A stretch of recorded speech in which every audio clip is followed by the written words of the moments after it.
सतगुरु की साजी निवाजी प्यारी सात संगत जी, प्यार और सत्कार से कहना धन निरंकार जी। सात संगत जी, सबसे पहले दासी सतगुरु निरंकार दातार निरंकारी राजपिता जी सात संगत माँ का कोटिन कोटिन बार शुक्राना करती है और जिनकी अपार कृपा से यह जीवन का सफ़र व्यतीत हो रहा है। और आप सभी के आशीर्वाद से ही दासी ये विचार रखने जा रही है। सात संगत जी, ये विचारों में हमें यही समझाया गया है कि मर्यादा में रहकर इंसान रिश्ते अगर निभाएगा फिर कोई परिवार कभी भी बिखरा नजर ना आएगा। सतगुरु बाबा हरदेव सिंह जी महाराज ने संपूर्ण हरदेव बानी के शब्द नंबर 219 में हमें समझाया है कि जो भी इंसान मर्यादा में रहकर रिश्तों को निभाएगा उनका घर परिवार स्वर्ग नजर आएगा। सात संगत जी, इसी पर आधारित एक दासी स्टोरी शेयर करने जा रही है कि हमें हमेशा अपने घर परिवार को जोड़ कर रखना है, किसी की बातों में ना आकर अपने घर को खराब नहीं करना है, अपने घर को बिखरने नहीं देना है। हमने हमेशा सतगुरु निरंकार दातार का आसरा लेते हुए इनके आशीर्वाद से, इनकी सिखलाई से अपने घर परिवार को स्वर्ग बनाना है। सात संगत जी कहते हैं कि एक शहर में दो भाई अमरेश और मंजीत रहते थे। दोनों भाइयों की ज्वाइंट फैमिली थी। बड़ा भाई अमरेश कपड़े का काम करता था, उनकी कपड़े की दुकान थी, जबकि छोटा भाई आटा तेल की मिल में जॉब करता था। दोनों भाइयों का परिवार पुश्तैनी मकान में ही रहता था। उनके माता पिता का निधन कई साल पहले हो गया था। उनकी माता जी ने मरते समय अमरेश से वचन ले लिया था कि वह अपने छोटे भाई पर हमेशा अपनी दया दृष्टि बनाए रखेगा, क्योंकि बहुत कम पढ़े लिखे होने के कारण उसे जीवन में तरक्की करने का मौका नहीं मिला। वैसे भी अमरेश सज्जन पुरुष था। अपने छोटे भाई के प्रति उसके दिल में हमेशा सहानुभूति रहती थी। उस पर उपकार करने का ध्यान उसके मन में हमेशा रहता था। यही कारण था कि ज्वाइंट फैमिली को चलाने में जो खर्च होता था उसका बहुत बड़ा हिस्सा वह स्वयं ही खर्च कर लेता था। फिर भी मंजीत अपने वेतन का थोड़ा सा हिस्सा पॉकेट मनी के लिए काट कर शेष राशि अपने बड़े भाई के हाथों में सौंप देता था। इसके अलावा समय समय पर घरेलू मुश्किल कामों को निपटाने में भी वह सहयोग प्रदान करता था। जेठानी चंद्रानी और देवरानी सलोनी बहनों की तरह मिलजुल कर घरेलू कामों का निपटारा करती थी। किचन में कोई रसोई बनाती थी तो कोई बर्तनों को साफ कर लेती थी, कोई सब्जी काट लेती थी तो कोई बच्चों के कपड़े धो लेती थी। खाने पीने से लेकर बच्चों के स्कूल जाने व दोनों भाइयों को अपने अपने कामों पर जाने तक मिलजुल कर सारे कामों को वह बहुत अच्छे से संपन्न करती थी। बाद में भी बचे कुचे काम जैसे परिसर की सफाई आदि को करने के बाद ही दोनों आराम से बैठती थी। इस बीच जेठानी और देवरानी आपस में मनोरंजक बातें व घटनाएं भी शेयर करती थी। कभी कभी वे लोग गानों की एक दो पंक्तियां भी गाने से नहीं चूकते थे। घर में कलह क्लेश का तो कोई नाम निशान ही नहीं था। घर के कोने कोने में अच्छी सोच बसी हुई थी। उनका संयुक्त परिवार होने के कारण उस घर में आपसी प्रेम और सद्भाव की सुगंध से वातावरण हमेशा महकता रहता था। परिवार के हर एक सदस्य के अंदर अच्छी सोच बसी हुई थी। उनके मोहल्ले में अमरेश के व्यवहार और सभ्य आचरण की बातें होती रहती थी। सभी आपसी बातचीत में प्रशंसा करते हुए कहते कि भाई हो तो अमरेश जैसा, उसमें जरा भी खुदगर्जी नहीं थी। संयुक्त परिवार के सभी सदस्यों को वह अपने परिवार का सदस्य हो या उसके भाई का परिवार का सदस्य हो, सभी को एक जैसा ही, एक ही नज़र से देखता था। संयुक्त तरीके से घर गृहस्थी तो बिल्कुल अच्छे ढंग से चल रही थी। किसी को किसी से किसी भी प्रकार की कोई शिकायत नहीं थी। किंतु 2 सप्ताह के लिए जेठानी चंद्रानी के दूर के रिश्ते की एक मौसी उनके घर आई, जो इस घर की खुशियों को देख नहीं पा रही थी। उसकी मौसी ने चंद्रानी को बहका दिया, भड़का दिया और पता नहीं क्या कह दिया उसके कानों में कि उधर घर से मौसी विदा हुई 2 सप्ताह के बाद इधर इस ज्वाइंट फैमिली की खुशहाली दुख में बदल गई। घर के अमन चैन की जगह ईर्ष्या, द्वेष, जलन ने ले ली। चंद्रानी के बर्ताव में बहुत बदलाव आ गया। पहले घरेलू कामों को निपटाने में वह कभी भी पीछे नहीं हटती थी, और अब अगर कोई काम करना भी पड़ता था तो अपनी देवरानी की गलती निकाल देती थी। परंतु अब छोटी छोटी बातों पर भी जेठानी और देवरानी में झगड़ा शुरू हो जाता। कभी खाना अच्छा नहीं बनाने पर, कभी सब्जी में नमक अधिक या कम होने पर, कभी मिर्च मसाले और तेल का अनुपात गलत होने पर। ऐसे मुद्दों पर चंद्रानी अपनी देवरानी को दोषी ठहराने लगी।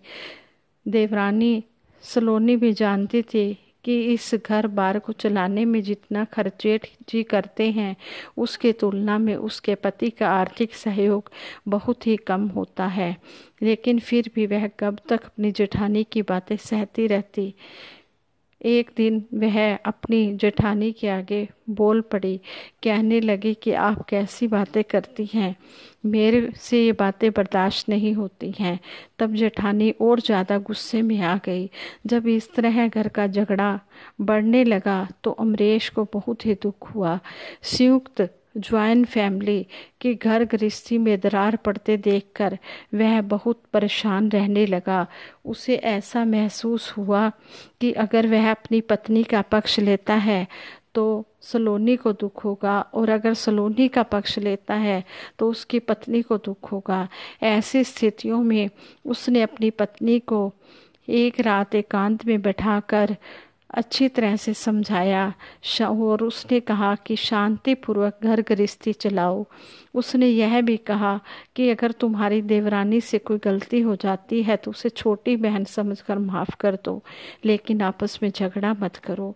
किंतु यहाँ तो इस परिवार को अलग करने की, उसके घर की सुख शांति को ख़त्म करने की जो बातें चंद्रानी की मौसी ने उसके दिमाग में डाल दी थी, वह बातें निकल ही नहीं रही थी। चंद्रानी ने कहा, देखिए जी, मैं तो अलग रहना चाहती हूँ। मेरे पति की कमाई से ही इस इतने बड़े परिवार का खर्च चलता है। मंजीत के दिए हुए थोड़े से पैसे से आजकल इस महंगाई में क्या होता है, हम लोग उसके परिवार की परवरिश भी करें और उनकी बातें भी सुने। और वो कहने लगी कि मैंने तो अलग ही रहना है। आगे से जो भाई मंजीत था वो कहने लगा, मेरे भाई सब ठीक है, हमारे प्यार में कोई फ़र्क नहीं पड़ेगा, लेकिन जैसे हमारे घर की स्त्रियां कहती हैं हम उस बात को मान लेते हैं, जैसे भाभी कहती है वैसे मान लेते हैं। हम अपना चूल्हा चौका अलग कर लेते हैं, लेकिन जो हमारा प्यार है वो हमारा हमेशा एक सा ही रहेगा। हमारे प्यार में कोई भी फर्क नहीं पड़ेगा। अमरेश ने अपनी पत्नी को बहुत समझाया कि मंजीत उसका सगा भाई है, उसकी आमदनी बहुत कम है, उसे कैसे अपने से जुदा कर दिया जाए। इसी घर में उसके परिवार को कष्ट में देखकर कैसे अपनी आंखें बंद कर लेंगे। क्या यही इंसानियत है? क्या यही मानवता है कि अपने भाई और उसके परिवार को गरीबी में मैं कैसे देख सकता हूँ? मैंने अपनी माँ को वचन दिया था कि मैं अपने भाई का बहुत ध्यान रखूँगा, लेकिन चंद्रानी पर अपने पति की बातों का कोई असर नहीं हो रहा था।